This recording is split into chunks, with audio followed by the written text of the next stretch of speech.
ঈশ্বর খুব সুচিন্তিত।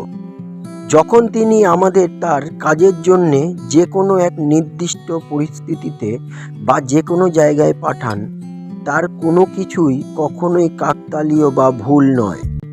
যখন এটি ঈশ্বরের কাছ থেকে আসে, তিনি শুরু থেকেই শেষ দেখেন এবং সব কিছু জানেন। প্রভুর বার্তা ছিল, এই রূপ তোমাকে আমি তোমার মাতৃগর্ভে রূপ দেবার আগেই জানতাম। তোমার জন্মের আগে থেকেই আমি তোমাকে একটি বিশেষ কাজের জন্যে নির্বাচন করে রেখেছিলাম। আমি তোমাকে অনেক জাতির মধ্যে আদর্শবাদী হিসাবে মনোনীত করেছিলাম।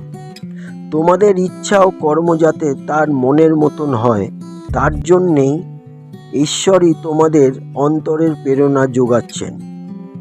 স্বর্গের ও পৃথিবীর সৃষ্টিকর্তা, সকলের ঈশ্বর।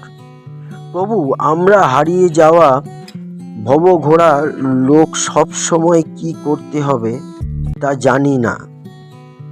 ধন্যবাদ প্রভু আপনাকে আমাদের মধ্যে কাজ করার জন্যে। আপনার সকল ইচ্ছা পূরণ হোক। হালেলুয়া। বাবা, আমাদের আগাম ধন্যবাদ রইল। জয় যিশুর জয় হোক। আমেন।